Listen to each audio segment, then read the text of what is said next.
حي على الفلاح.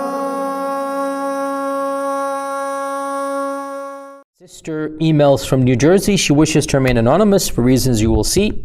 And she says that someone has wronged her, taken her rights, slandered her, and has made her feel extremely hurt and angry. And because of all of these transgressions, this sister has made dua against that person. She says that after a while that person's spouse passed away. And the spouse had not done any wrong to the one making dua, but now she feels an immense amount of guilt that did my dua cause the death of the spouse of this person that I made dua against? And am I sinful in making dua against this person? Is there any penalty that she has to do, that she thinks that the death that happened might be as a result of her prayer that she did? وما أرسلنا من قبلك إلا رجالا نوحي إليهم فاسألوا أهل الذكر إن كنتم لا تعلمون. So, dear sister, realize that let's first talk about the dua of the madhloom, the dua of the one upon whom wrong has been done. Our Prophet ﷺ said, hadith is in Bukhari and Muslim, beware of the prayer of the oppressed, for there is no barrier between it and Allah. فَإِنَّهَا لَيْسَ بَيْنَهَا وَبَيْنَ اللَّهِ حِجَابٌ. There is no barrier. It's going to go straight to Allah Azza wa Jal. Beware of the prayer of the oppressed. And our Prophet ﷺ said, 3 are the prayers, du'as, that shall be responded to without a doubt. Number 1, the prayer of the father for his children. Number 2, the prayer of the traveler. And number 3, the prayer of the one who has been wronged. And that hadith is in Abu Dawud. And our Prophet ﷺ said, 3 du'as are never returned. Number 1, the just ruler. Number 2, the one who's fasting until he breaks his fast. And number 3, the one upon whom an injustice has been done. It is carried all the way to the clouds and the heavens open up for it. And Allah subhanahu wa ta'ala says, I swear by my honor and I swear by my glory, I shall help you, O one in distress, O one who has been wronged, even if it is after a while, but I shall help you. And hadith. This hadith is in Musnad Imam Ahmad. Now these ahadith and others, they tell us that the prayer of the one who has been wronged is always answered. This indicates there's nothing wrong with praying to Allah against the one who has wronged you. This is completely permissible. Otherwise, the Prophet ﷺ would not have encouraged it. And this is in fact a manifestation of Allah's infinite justice. Allah does not allow injustice, and Allah despises injustice. And where injustice occurs, then those upon whom injustice has been done, they have every single right to raise their hands to the King of Kings.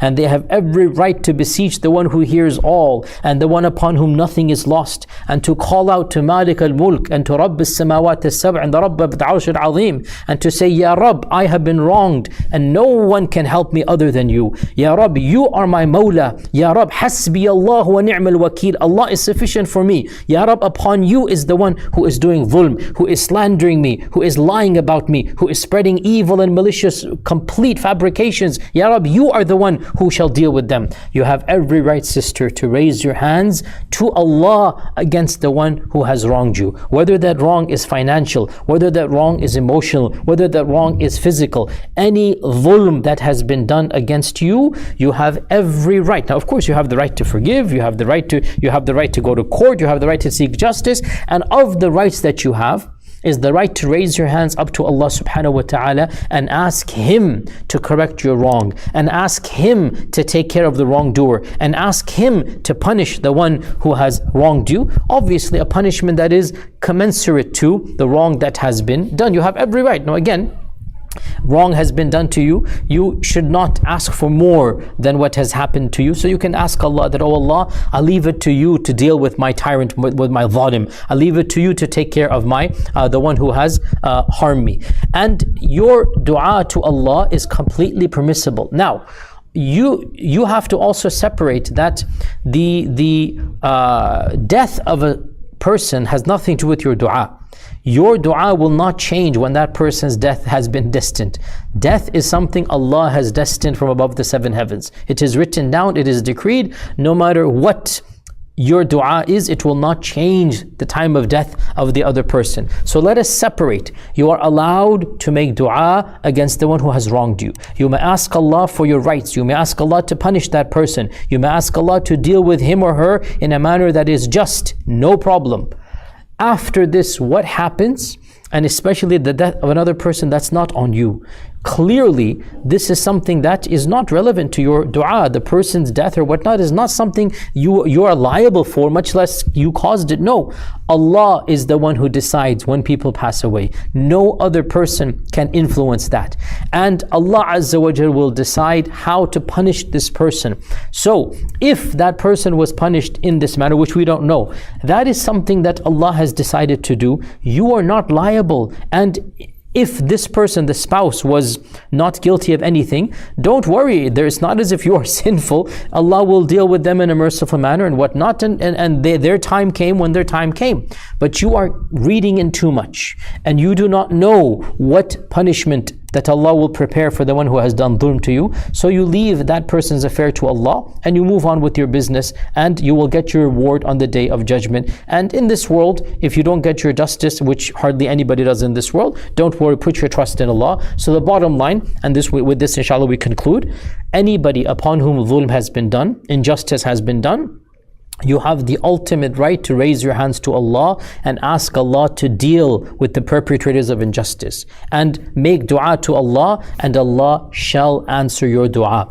After that, what happens, it's not something you are liable for. And also, you do not know, was it your dua that, even suppose he was in an accident or something happened, or the business came down or whatever, you do not know, was it really because of your dua or was it something else? And it's not as if you are liable, because if your dua was answered, well then Allah Azza wa Jal dealt with that person in a manner that was best befitting for that person. And if it was not answered, well then how do you know? So therefore, in either scenario, you have done your dua and you are not liable for what happens. There is no need to feel guilty. There is no need for any kafara in this regard, nothing of this nature.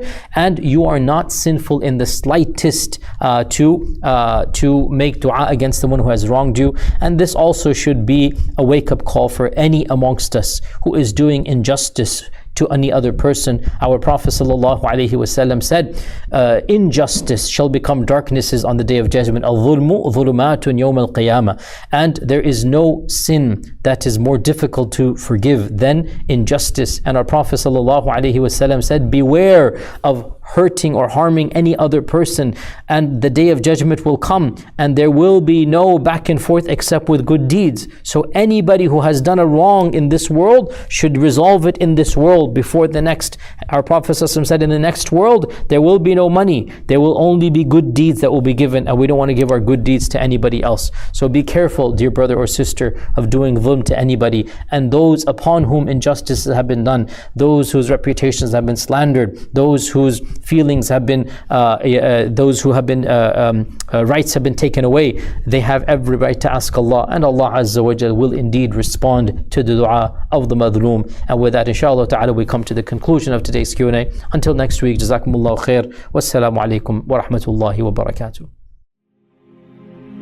فيا ذلي ويا خجلي إذا ما قال لي ربي أما استحييته تعصيني ولا تخشى من العتب وتخفي الذنب عن خلقي وتأبى في الهوى قربي فتب مما جنيت عسى تعود إلى رضا الرب تعود إلى رضا الرب